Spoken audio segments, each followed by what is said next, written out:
तो आज हम देखेंगे दयावान शिकारी की कहानी। चलो तो फिर देखते हैं दयावान शिकारी की कहानी।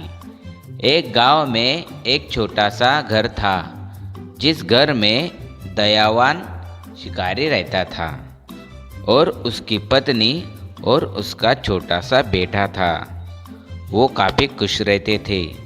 लेकिन एक दिन उसका बेटा उससे पूछता है, पापा तुम हर बार जंगल से कुछ भी नहीं ले आते और मेरे लिए तो कुछ भी नहीं और मेरी माँ के लिए भी नहीं, तुम करते क्या हो?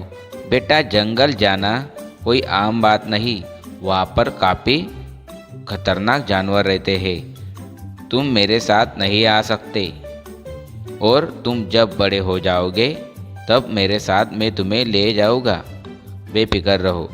तभी उसकी माँ कहती है, तुम मेरे बेटे के लिए कुछ भी नहीं ले आते, ना ही मेरे लिए, तुम करते क्या हो?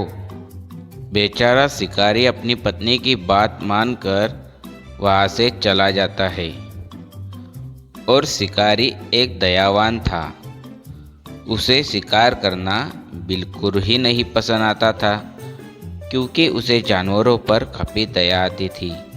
इसीलिए उनका वो कभी भी नहीं शिकार करता था।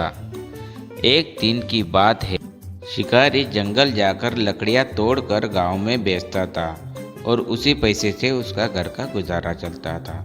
एक दिन की बात है, लकड़ियाँ तोड़ रहा था, तभी उसे एक जानवर की आवाज़ सुनाई देती है। वो तेजी से उसकी ओर दौड़ता है।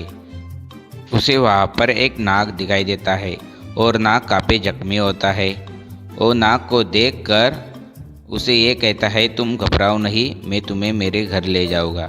और नाग को लेकर अपने घर चला आता है और अपने बीवी बच्चों को दिखाता है कि इस नाग की काफ़ी बुरी हालत है, ये कभी भी मर सकता है।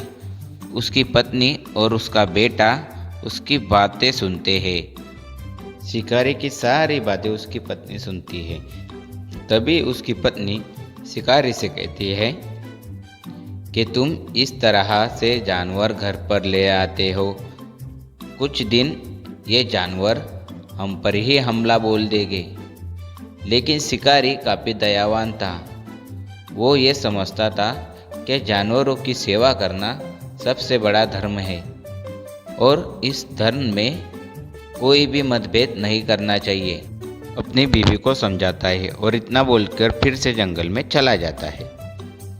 जंगल में जाते समय यह सोचता है कि मेरी पत्नी उस नाग का ख्याल तो रखेगी। मुझे तो ऐसा लगता है मेरा बेटा और मेरी पत्नी उस नाग से काफ़ी डर गए हैं। मुझे जल्दी ही घर पर जाना होगा। शिकारी लकड़ियाँ तोड़कर अपने घर की ओर निकल पड़ता है और ये सोचता है मुझे जल्दी ही घर पर जाना होगा।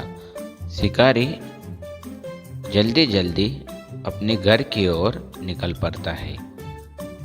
आखिरकार थोड़ी ही देर बाद शिकारी अपने घर के पास आ जाता है और घर के भीतर आने के बाद वो देखता है कि नाग उसके बेटे की तरफ बढ़ रहा था। तभी शिकारी नाग के ऊपर कुल्हाड़ी से उसके ऊपर धावा बोल देता है और इसी से उसकी मौत ही हो जाती है। और आखिरकार शिकारी ये सोचता है कि नाग ने ना ही उसका धर्म छोड़ा और ना ही मैंने मेरा धर्म छोड़ा। नाग की सेवा कर कर भी नाग मेरी ही बेटी की जान पर तुला था, इसीलिए मुझे उसे आखिरकार मारना ही पड़ा। दोस्तों ये कहानी थी दयावान शिकारी की। आप लोगों को हमारी कहानी कैसी लगी हमें कमेंट कर कर ज़रूर बताइए और हमारे चैनल को सब्सक्राइब करना ना भूलें और बेल वाले घंटे को भी दबा दीजिए, जिससे आने वाली वीडियो आप तक तुरंत पहुंच सके। धन्यवाद।